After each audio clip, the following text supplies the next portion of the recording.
नमस्कार मित्रांनो, standard chartered कन्सल्टन्सीच्या YouTube चॅनलमध्ये तुमचे हार्दिक स्वागत. मित्रांनो, आजच्या या भागामध्ये आपण माहिती जाणून घेणार आहोत EPF मधून पैसे काढण्याच्या निकषांबद्दलची. तर मित्रांनो, सर्वात पहिले आपल्याला हे तर माहीत आहे की EPF म्हणजेच भविष्य निर्वाह निधी हा एक गुंतवणुकीचा सगळ्यात चांगला पर्याय आहे.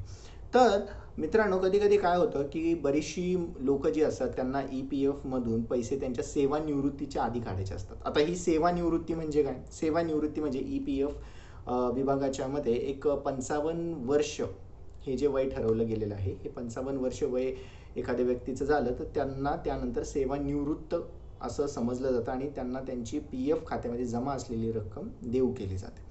तर त्याआधी या सेवानिवृत्तीच्या वयाच्या आधी काही लोकांना त्यांचा PF काढायचा असतो.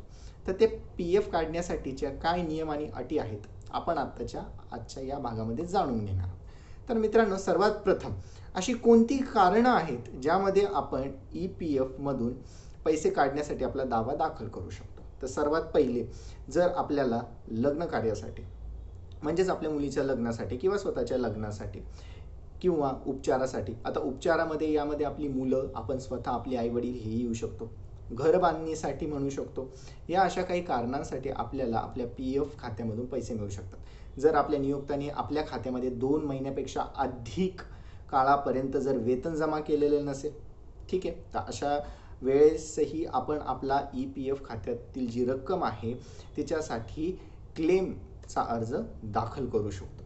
तर मित्रांनो, हा अर्ज दाखल करण्यासाठी सर्वात प्रथम आपण ऑनलाईन जे EPFOचं एम्प्लॉईसाठी बनलेलं पोर्टल असतं ना, तिथे जाऊन आपला ID पासवर्ड टाकून लॉग इन करून आपल्या खात्यामध्ये आपण सर्वात पहिले आपली KYC पूर्ण करून घ्यायची आहे. KYC पूर्ण करून घेतल्यानंतर आपण फॉर्म 13 हा क्लेमचा अर्ज भरायचा, त्यामध्ये एक कॅन्सल चेक जोडून द्यायचा, सगळी माहिती व्हेरीफाय करायची आणि आपला अर्ज दाखल करायचा.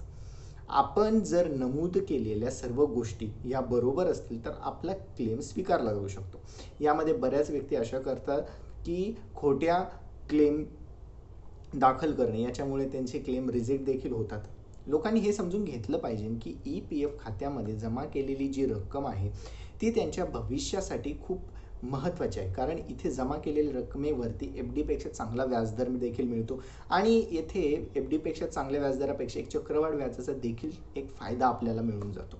तर त्यामुळे नक्कीच EPF ही एक सुरक्षित गुंतवणूक आहे, एक चांगली गुंतवणूक आहे.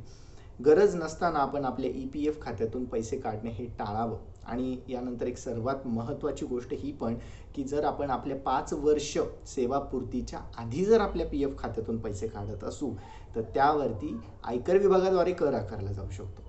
तर असा कर आकारला जाऊ नये असं जर एखाद्याला वाटत असेल तर त्यांनी आपल्या 5 वर्षाच्या सेवापूर्तीनंतरच त्यांच्या PF खात्यातून पैसे काढण्यासाठीचा जो अर्ज आहे ते दाखल करू शकतात.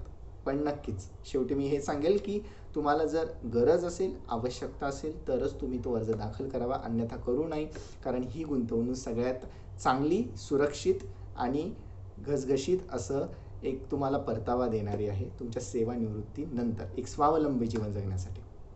तर धन्यवाद. अशाच माहितीपूर्ण व्हिडिओसाठी तुम्ही स्टँडर्ड चार्टर्ड कन्सल्टन्सीच्या यूट्यूब चॅनलला नक्की सबस्क्राईब करा. भेटूया पुढील भागात.